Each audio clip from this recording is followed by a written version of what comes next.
आप्या आप्या अगं अगं कुठं होतीस तू? कशी आहेस? तुला काय झालं नाही ना? आप्या अगं आम्हाला सगळ्यांना सोडून कुठे गेली होतीस तू? तुझ्याशिवाय घराला घरपण तरी आहे का?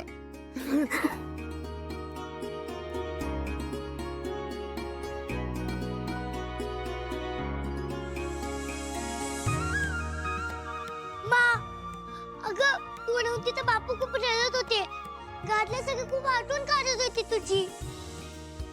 अर्जुन तू आपल्याला माघारी आणून माझ्यावर लय मोठे उपकार केलेस. मी आयुष्यभर तुझे उपकार विसरणार नाही. आप्या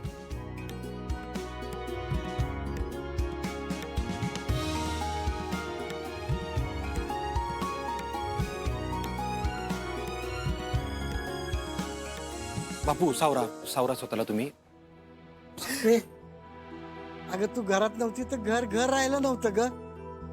दिप्या, मोना, स्वप्नील, रुपाली, मी आम्ही सगळेच तुझी लय आठवण काढत होतो. तुझी तब्येत ठीक आहे ना आता? तिथे तू येणार म्हणून आम्ही सगळ्यांनी घर सजवलंय बघ. तुला टीव्हीवर बघितलं आणि आनंदाला लिमिटच राहिलं नाही बघ माझ्या. आप्या अगं तू नव्हती तर कुणाला काय सुचत नव्हतं. पण आज तू येणार म्हटल्यावर मोना आणि रुपालींनी तुझ्या आवडीचं जेवण बनवलंय. हो मा, अगं मी, बापू, आजोबा आम्ही तिघांनी मिळून खोली पण सजवली आहे. अमोल बाळा मला आत घेऊन जाणार का इथंच सगळं सांगणार?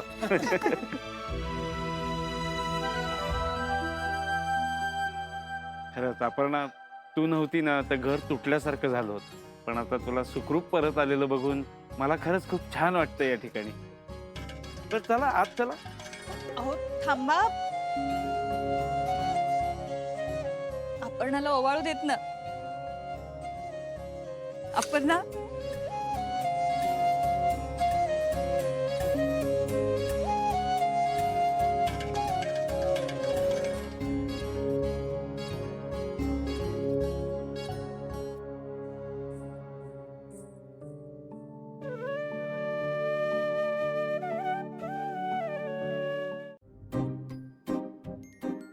उमा, दे लवकर.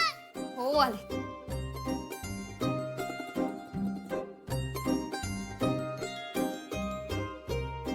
मा हे घे. अहो भांजे दीदीला पाणी तरी पिऊ दे की आधी.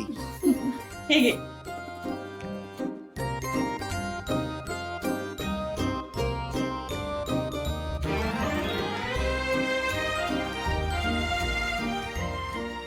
मा आता खा, बघ कशी लागते.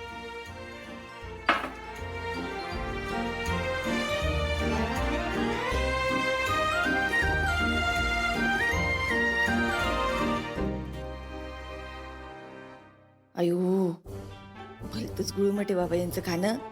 दीपे पण काही म्हण, आपलं खाणं म्हणजे खाणं आहे. कसं झणझणी तिखट खायला पाहिजे ना, जिभेला पण भारी वाटतं. मा आता तू फक्त आराम करायचास. काय लागलं तर मला सांग, मी आहे तुझ्या बरोबर. दाजी या 10 दिवसात देवानं तुमची लय मोठी परीक्षा बघितली. पण तुम्ही न घाबरता या परिस्थितीला तोंड दिलं आणि तिला शोधून काढलंच. अपर्णा आज या घरात आली याचं सगळं श्रेय अर्जुन तुला जातं या ठिकाणी.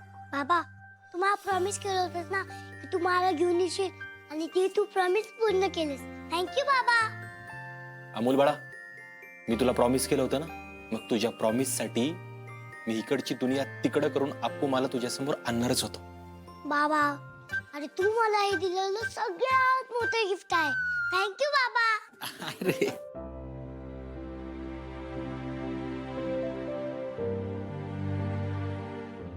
अमोल बाळा तू पण लवकरात लवकर बरं व्हायचं, कारण आपल्याला आपल्या अप्पू मला लवकर बरं करायचंय है की नाही? बाबा अरे मी ओके आहे. मला जेव्हा मी बघितलं तेव्हाच मी ओके झालो. अगदी खरे. अहो त्यांनी टीव्हीवर अपर्णाला बघितलं ना तेव्हा नाचायलाच लागला होता.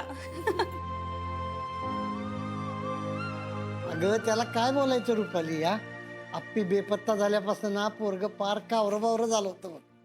वंस अहो कशी झालीये फेरणी? अपर्णा तुला काही त्रास होतोय का गत्ता? अहो वंस तुम्ही फक्त सांगा, आम्ही सगळे तुमची काळजी घेऊ. हा दिदे तू बरी होईपर्यंत तुझ्या प्रत्येक हाकेवर मी उभा राहणार. तू फक्त सांगायचं आणि मी ते करायचं.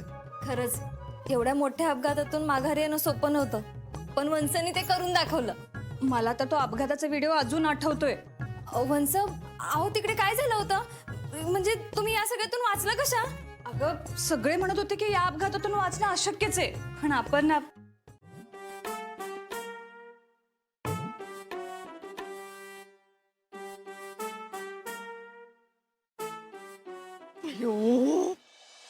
सुटली एकदाची. अगं माय माय माय माय माय दीपे, कसली मिळमिळीत माणसे ती. एक एक न घेत न त्या दोन बायका टनाटना प्रश्न विचारतो. असं वाटत तू उठवून थान केली थोबडी थांब. दीपे, कलेक्टर बाई आहे ना, लय पैसे कर पैसे दीपे तिच्याकडं. विचार कर, हिच्या एकदा का कपाटाची चावी मिळाली ना, तर दागिने आणि पैसे घ्यायचे, आपल्या चिलीपिलीला सोबत घ्यायचं, दाद्यापासून लय लाभ निघून जायचं. लय भारी राहू सगळेजण. माझी चिंगीला आहे ना, मी असं इंग्रजी शाळेमध्ये टाकली. मग चिंगी आहे ना, कडा इंग्रजी बोलायला लागली. कसलं भारी मजा येईल.